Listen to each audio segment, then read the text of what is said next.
Republicans, and Trump especially, seemed terrified of those files and seemed willing to do all kinds of things to avoid a vote on that bill. I think that is horrible, absolutely horrible, to sit here today and lecture us on how we do or don't care about the victims of human trafficking when the Republicans are the only ones who've provided any transparency at all. I think it's despicable.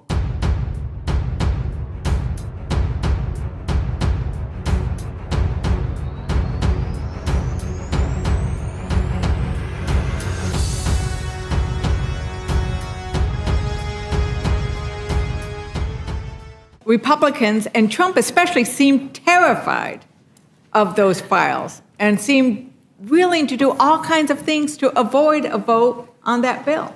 I know. Now, I want to go into some other things, but I'm going to yield some time to my ranking member. No, I would just want to respond to Mr. Norman. I knew there was some there when this administration was trying to hide everything.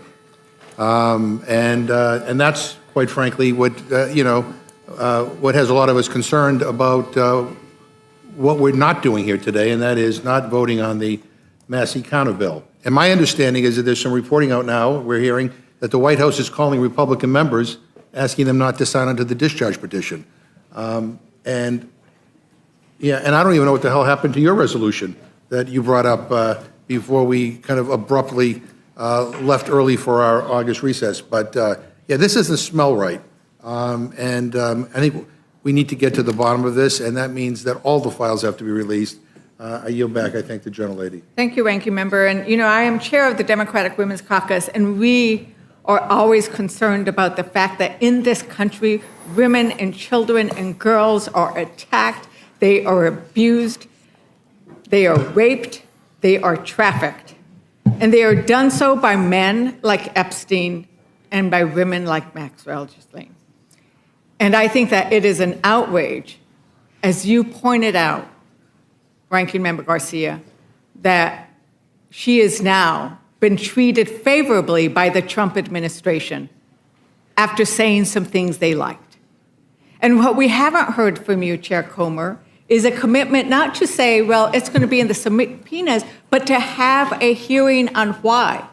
Will you commit to having a hearing to determine why she was moved to a more favorable conditions after that interview? We'll have a hearing to determine the crimes that were committed.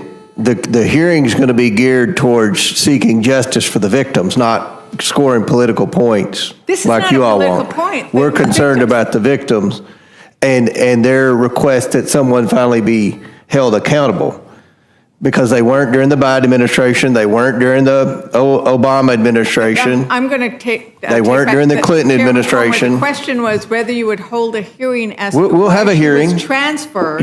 Why she was transferred after that. We'll have a hearing, and if someone wants to ask that question, they can ask it. You can ask any question. We'll have a hearing. But it wasn't a hearing on what the question was. And you want to have a whole hearing, a whole entire hearing, not about the victims, not about a government cover-up, not about human trafficking, but about Maxwell, who you all were like begging to be deposed, and I did the subpoena. Now you want to, now you're mad because she exonerated Trump. We brought in Bill Barr, who is I don't think it's any secret that he and Trump aren't best of friends. I'm going to reclaim my time. Well, that's fine. The question wasn't about shouldn't we do all these things, but this is something very specific that indeed, as I understand, the victims raised today, they're outraged that this has happened. And it is indeed a re-traumatization when somebody who has done such horrible things is then treated favorably under these conditions. And I think that's where it's at. And I really want to thank you, Ranking Member Garcia, because you focused in your opening remarks about the horrors of what you heard today and of why it is so important for the survivors that they get justice. And it needs to come in many forms. And I think the fact that Trump doesn't want us to vote on this bill tells you a lot, right? And why are Democrats worried? We are worried because Trump keeps distracting and lying about things, right? Anytime he doesn't like something, he distracts and he lies.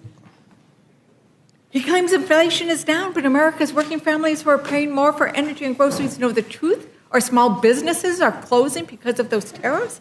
Trump didn't like the fact that Americans are losing jobs, so he fired the person who gathers the data. And with the Epstein files, he's terrified of what's in those files, and he knows his name will keep coming up again and again. And it is tied to the fact that Trump himself, Representative Garcia, you know that he's been accused of sexual misconduct at least 28 times. He's found liable by a jury of his peers for sexual abuse and defamation. So we're not going to be surprised when we found out that his name has been in his files, and we want to see what they are. Is that correct?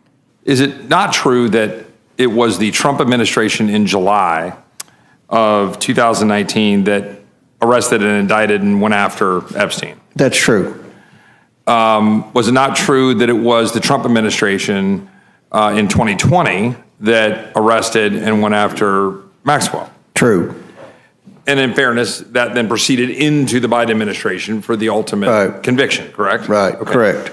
So that was proceeding, and so the Department of Justice had a lot of these materials for both of those two prosecutions, correct? Correct. And so well into the Biden administration, they were prosecuting Maxwell, correct? Correct. And so they would have had access to a lot of information. 100%. And didn't do anything to pursue our current president, didn't do anything to go pursue any other potential criminals that they might want to go indict, didn't do anything material to have legislators in this body or Democratic colleagues offer any resolutions or any legislation. Is that true? That is true. Okay. So would you not agree with me that this is entirely political? To 100%. Because at the end of the day, we all have the same purpose as stated by, and I would assume that the ranking member has stated that his purpose, Ranking Member Garcia, would you agree, to seek the truth wherever it may lead? That's what I've heard you say, effectively. Absolutely. Right? And wherever that may lead in terms of who that might land on. And I don't think there's anybody in this room or anybody affiliated with any of us in Congress that doesn't want to pursue justice here and that aren't horrified by the events and by everything surrounding this whole affair. Would you both gentlemen agree? Yes. Yes. And so I think for me, there's a fundamental question. I applaud the purpose of the Massey bill and Mr. Khanna. But would the chairman elaborate to the extent he hasn't already? Aren't there concerns mechanically with the bill as it relates to the potential unmasking of individuals, as it relates to particular reference to statutes? And do we not also believe that, is it not your belief as chairman of the committee, that you're essentially pursuing all that that bill's intent would be to pursue? Would you agree? I agree. And something else, the Massey and Khanna resolution doesn't have anything pertaining to financial records. Right. Even the victims' attorneys today quoted something I said on a TV interview, follow the money. And where we intend on going with the advice for the counsel of the victims today, which we had already planned on this, but we're definitely moving in that direction, is to go after the bank records and the suspicious activity reports, much like we did in the Biden family influence peddling investigation. Identify accounts and see what usually the banks catch. Ralph and Langworthy and Byron and everybody that's been involved in banking, they know the banks are usually on top of any type of suspicious activity like that. So we're going to go that route. That's not addressed in the Massey Khanna. They're only talking about the Epstein document. There are people to bring in and depose, which we're already in the process of doing. Including the former Attorney General Bill Barr. There are financial documents that we believe we can subpoena that will allow us to be able to follow the money, just like what the victims' attorneys requested. None of this is addressed in the Massey-Connor bill. And so to the point that my colleagues on the other side of the aisle have repeatedly made that, well, why didn't Democrats do something about it for 4 years? And then the answer has been repeatedly, well, President Trump campaigned on it. Mm-hmm. Well, to the extent that we have a collective bipartisan desire to seek the truth wherever it may lead, is it not a good thing that President Trump campaigned on this? It's a great thing. And has a Department of Justice that in the spring released the flight logs, 117 pages, whatever it is, I don't have it in front of me, and other information, and that now there's been continued efforts such that even now, just today, we have, 33,000 or 34,000 records that were released, pages of records, correct? Correct. And that through your efforts as the Republican chairman, but I would like to say in working with the Democrat ranking member, that you all are pursuing truth and having people come forward, issuing subpoenas with the full force that a subpoena carries. Absolutely. As a congressional committee on oversight, correct? Correct. And that is all underway. And that, in truth, there are legitimate questions about the underlying legislation that is attempting to be discharged. Therefore, it might raise questions as to whether it would pass the Senate or whether the president would sign it, because it raises questions of separation of powers. It raises issues involving grand jury secrecy, and involves questions involving the statutes and the errors that are in it.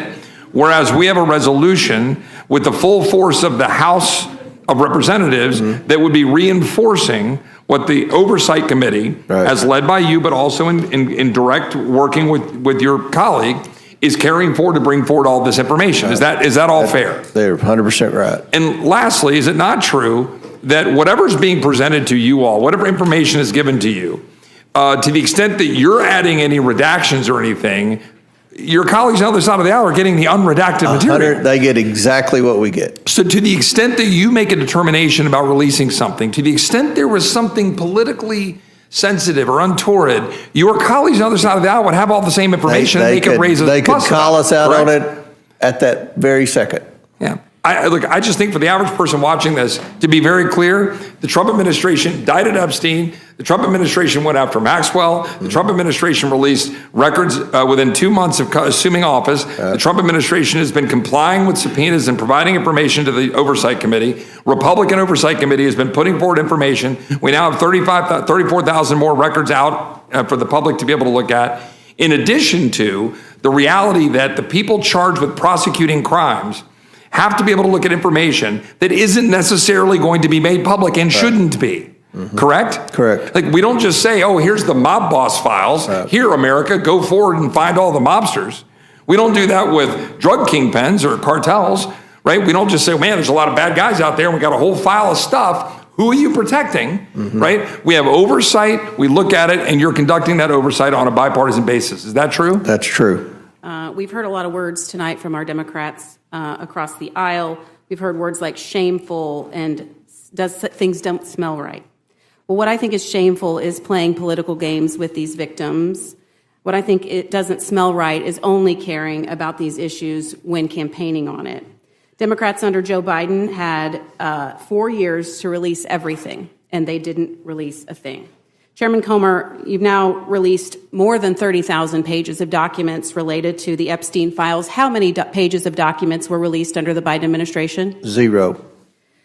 You know how I know this is political gamesmanship? Because now, by amendment to unrelated bills in nearly each of our committees, the Democrats have put forward Epstein file amendments to unrelated things, including in the Rules Committee. That's not a serious effort in seeking transparency or justice. If they were serious about it, they would have already done it. Absolutely. Now it is House Republicans under your chairmanship and your leadership, Mr. Comer, providing the only transparency that anyone has done to date, save for the Trump administration and what they've already done. And it's only because of your work that we know the scope of the number of victims today. Is that correct? That's correct. And there are key differences between this resolution that we're considering in our committee and the Massey-Connor resolution. That's Mr. correct. Chairman, does the Massey-Connor resolution request all documents from the Epstein estate related to Jeffrey Epstein and Maxwell with a subpoena that has the force of law? No, and we subpoenaed the estate for all the documents. That's not mentioned in the discharge petition. Does this current resolution include requests that all documents related to the Epstein estate be released under subpoena with the force of law? Our resolution does, yes. Does the Massey-Connor resolution issue any deposition subpoenas for testimony? No. Does our resolution? Yes, 11 thus far.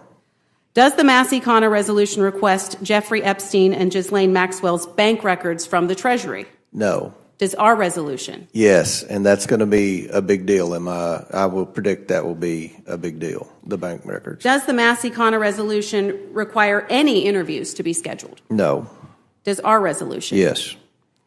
So, forgive me if I'm suspicious of the motives of our colleagues who were silent on Epstein for 4 years. And one of the things that has been discussed today is, well, why not just do the Massey resolution? Well, I think we've laid out some of those reasons why, but also because doing this resolution allows your important work to continue right now without having to wait on the Senate to pass it or the President to sign it. Is that correct? That's correct. I would hate to wait on the Senate for anything, but especially this. It would slow us down. So the Democrats are cloaking themselves in the victimhood of the families and the young women that were heinously abused. That is beneath this committee. Their so-called concern only eventualized when they thought they could derail President Trump's agenda by using the Epstein files as a cudgel, when we know that the only administration to ever provide any transparency has been the Trump administration and House Republicans' leadership on the Oversight Committee. Correct. One of the things that I think disgusts me the most is when we talk about how Republicans are abandoning victims and we don't care about human trafficked women and children. When under the Biden administration, we know that the Department of Homeland Security lost track of thousands of migrant children. They failed to provide complete sponsor addresses for 31,000 accompanied minor children. Without sponsor addresses, law enforcement had no ability to track them.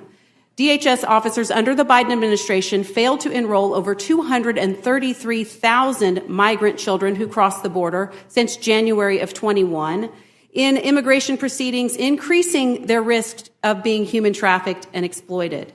Of the ones they did enroll, 43,000 failed to appear. Health and Human Services failed to provide updated sponsor information to DHS when sponsors changed addresses, further hindering DHS's ability to find children. So we know that law enforcement has extreme concerns about the way in which these children were handled under the Biden administration, but we haven't heard our Democrat colleagues express an ounce of concern for the 233,000 children that have been misplaced and 43,000 who just didn't appear. In fact, 24,100 migrant children of that number were placed with unrelated sponsors or distant relatives that law enforcement has concerned that these children are at higher risk of trafficking. I worked in child services. I know what stringent requirements are necessary for making sure that children who are in placement are protected. The Biden administration did none of that, and our Democrat colleagues have remained silent. I think that is horrible. Absolutely horrible to sit here today and lecture us on how we do or don't care about the victims of human trafficking when the Republicans are the only ones who've provided any transparency at all. I think it's despicable. Thank you, Madam Chairman, and I yield back.